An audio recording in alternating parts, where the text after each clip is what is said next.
Hello दोस्तों, welcome back to my channel garden and nature's lover में। I hope आप सभी बहुत अच्छे होंगे दोस्तों।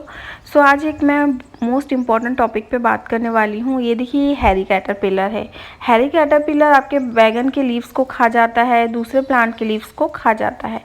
बट आज मैं बात करूँगी फ्रूट बोरर के ऊपर। तो देखिए, फ्रूट बोरर तो हालांकि आपको कभी कभी ऐसे देख के आप पता नहीं कर सकते कि इस बैगन पे फ्रूट बोरर का अटैक हुआ है। जैसे इसमें दिख रहा है कि हाँ, इसमें होल है तो इसमें फ्रूट बोरर का अटैक हुआ है। बट हम कभी कभी होता है फ्रेश बैगन देखते हैं बट उसमें कहीं पे होल, कोई भी सिम्टम नज़र नहीं आता है कि हाँ इसमें फ्रूट बोरर का अटैक हुआ है। तो देखिए, ये जो पोर्शन है आप देख ही सकते हैं, इसका मैंने जो ये पार्ट ऊपर किया है, यहाँ से होल करके अंदर की तरफ एंट्री करता है।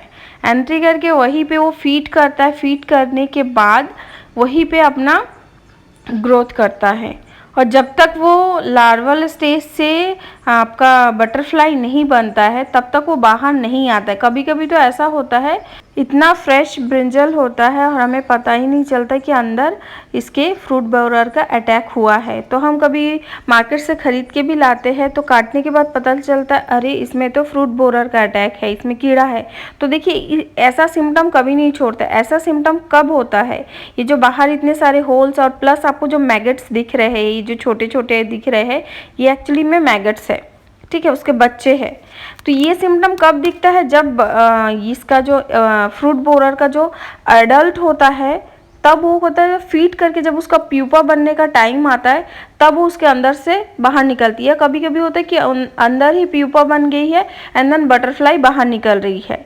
तो सबसे पहले तो दोस्तों आप लोग को करना ये है कि अगर आपके फील्ड में फ्रूट बोरर का अटैक हुआ है तो जितने भी डैमेज फ्रूट आपको दिखते हैं या शूट बोरर होता है दिखते हैं, तो आपको उसको कट करके फेंक देना है कहीं दूर पे, ठीक है। दूर पे फेंक दीजिए या मिट्टी के नीचे दबा दीजिए या फिर उसको जला दीजिए।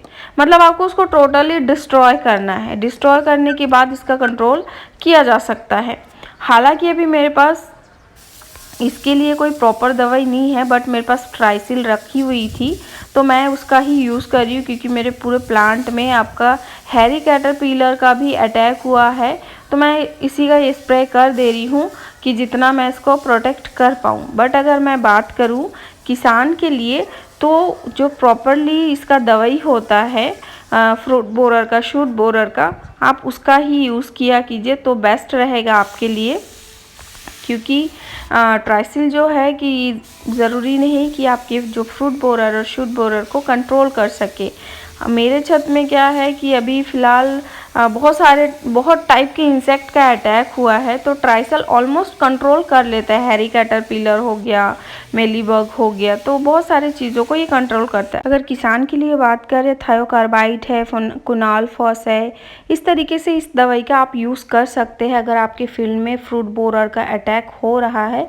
तो आप अगर बल्क में आप कंट्रोल करना चाहे तो इसका कर सकते हैं। तो देखिए, मेरे छत में ये हिबिस्कस में भी मेलीबग का बहुत ज़्यादा अटैक हुआ है। इसके जो टिप ग्रो पार्ट है सारे में आपको मेलीबग देखने को मिलेगा। हालांकि ये अभी कम दिख रहे हैं, जैसे ये बर्ड्स आ चुके हैं उसके साइड से आपको दिख रहा होगा मेलीबग, तो ये कम आए हैं। बट मैं मोस्टली कम में ही कंट्रोल करने की कोशिश करती हूँ, क्योंकि ज़्यादा हो जाता है तो आपका पैसा भी वेस्ट होता है, टाइम भी वेस्ट होता है, प्लस प्लांट के ऊपर बहुत ज़्यादा इफेक्ट पड़ता है। अगर आप ज़्यादा इंसेक्टिसाइड का यूज़ करेंगे तो इसके लीव्स पीले होकर झड़ के गिरने लग जाते हैं। तो इसलिए मैं नहीं करती हूँ। और मैं अभी फ़िलहाल तो पूरे ही के प्लांट में ही मैं स्प्रे करूँगी, क्योंकि अभी यहाँ पे पूरे सारे प्लांट में ही इसका अटैक हो रहा है, क्योंकि सारे पत्ते आधे से ज़्यादा खा चुके हैं।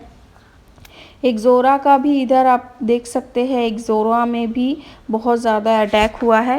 मैं यहाँ पे कोलियास में स्प्रे नहीं करूँगी, क्योंकि कोलियास जो है ना बहुत ज़्यादा सेंसिटिव प्लांट है। अगर आपके घर में भी कुछ इस तरीके से सेंसिटिव प्लांट है, इंडोर प्लांट्स है, तो आप इंसेक्टिसाइड का स्प्रे ना करें तो ही बेस्ट है, क्योंकि इसके पूरे पत्ते को जला देंगे और पूरा प्लांट को ख़राब कर देंगे। सो हे दोस्तों, अगर आपको वीडियो हेल्पफुल लगी तो वीडियो को लाइक शेयर ज़रूर कीजिएगा और मेरे चैनल को प्लीज़ सब्सक्राइब कीजिएगा। दूसरी बात ये कि जब भी आप इंसेक्टिसाइड हो, पेस्टिसाइड, कोई भी फंजीसाइड का स्प्रे करते हैं तो आप अपने पूरे टेरेस में हो या फील्ड में हो, पूरे फील्ड में या टेरेस में ज़रूर कीजिए। इससे क्या होता है ना, मान लीजिए आपके इस पोर्शन पे इंसेक्ट का अटैक हुआ है, ठीक, आपने यहाँ पे दवाई डाल दिया, तो कुछ इंसेक्ट ऐसे भी होते हैं कि वो उड़ के साइड में चले जाते हैं, दूसरे प्लांट में शिफ्ट हो जाते हैं। तो इस तरीके से एक आध इंसेक्ट बच ही जाता है। फिर वो ग्रो होते हैं, एडल्ट बनते हैं, फिर एडल्ट बनने के बाद फिर से वो एगलिंग करती है। एगलिंग करने के बाद फिर वही फ्रूट बोरर का अटैक होने लगता है, क्योंकि उसके सारे मैगेट्स होते हैं, जो लार्वा होते हैं उसका ज़्यादा पॉपुलेशन होने लगता है।